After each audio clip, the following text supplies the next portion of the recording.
Hey everyone, Matthew here, back from Brickworld Chicago, which just finished up on Sunday. However, I had to leave a little early to make it back for work on Monday, but it was genuinely one of the best experiences of my life. This was my first ever LEGO convention, aside from a very small one I went to locally back in, I think, 2014 or 15.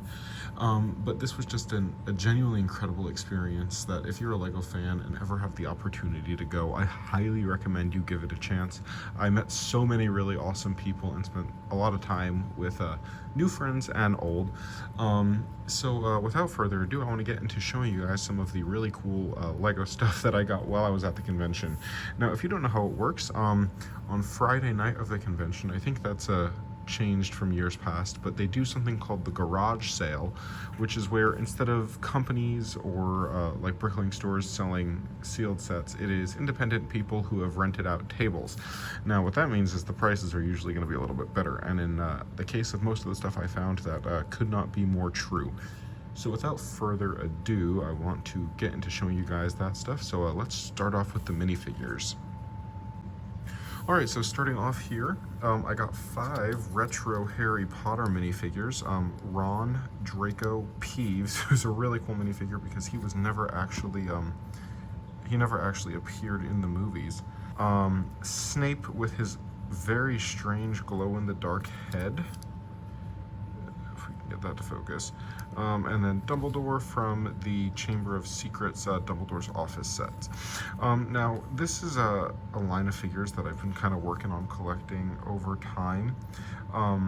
Obviously, you can't get them in sets anymore, but I find the old yellow skin tone Harry Potter and Star Wars minifigures to be very endearing and something that I'm trying to like grow my collection in.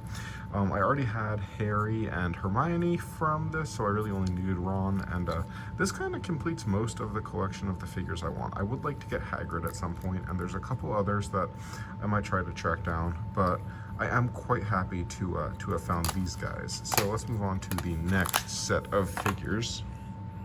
So sticking with Harry Potter, but this time more modern, I also picked up these two. Now, I actually already have both of them in my collection, but I wanted an extra Newt Scamander head to put on the CMF version of that character, and I wanted the Quidditch torso and cape to complete my Gryffindor Quidditch team because I already had 6 of these minifigures.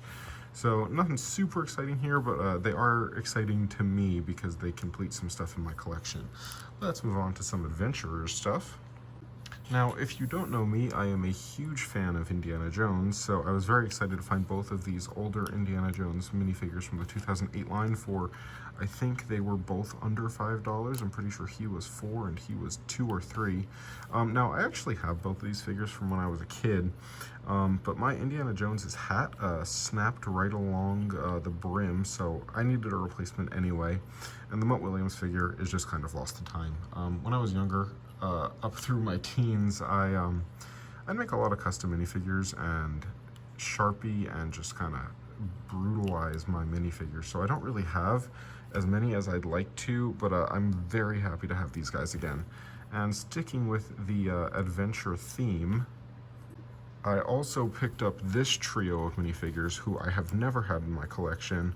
The Professor, I don't remember her name, I think it's Pepper Piper, and Johnny Thunder himself from the 1990s LEGO Adventurers line. Now, this was kind of LEGO's answer to Jurassic Park and Indiana Jones, because he did do a bit of dinosaur adventuring as well. But it was kind of just their generic adventure character that looked vaguely like Indiana Jones and did vaguely Indiana Jones things. And it is probably my favorite retro LEGO theme. And I didn't have any actual minifigures from this theme. I do have the 2024 Johnny Thunder minifigure, who might have been my favorite minifigure to release last year, but I didn't have the original, so I'm quite excited to have picked these guys up. And let's round this list out with a couple other miscellaneous pickups, and then I'll get into the sets. So here is a single LEGO Agents figure that I picked up actually from Pop's Block Shop in the convention. Shout out to Pop. I'll link his Bricklink store down below. But I'm trying to complete my Agents minifigure collection. Now, I did again have these all as a kid, but I used them for numerous customs and just kind of played rough with my figures, so they're all in really bad condition. And this face is in much better condition than the ones that I have from when I was a kid. He also came with his armor, and then something else kind of funny about this figure: if you take off the armor, he does not have the correct torso, which I'm not that upset about because I don't have this one anymore, but that was a pretty funny surprise when I took the armor off.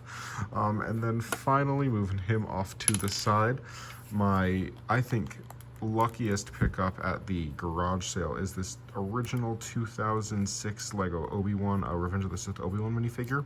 I got him for only $8. Now if you look at Bricklink, the cheapest I could find him for was $25 to $30, so I'm really excited about this guy. On top of that, I don't have one from this line.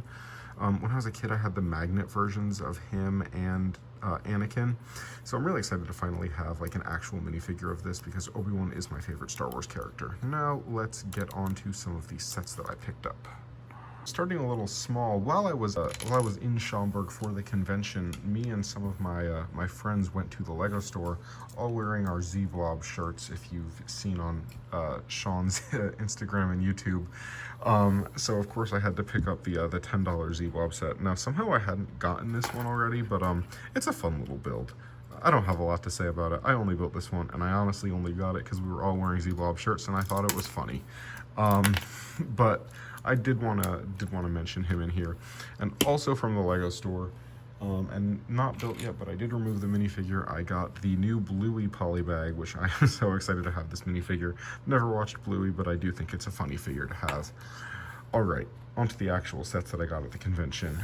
This was a very cool pickup, I think. This is the 2010 Night Bus. I got this used with Ernie, the driver, and the interesting shrunken head, classic J.K. Rowling there.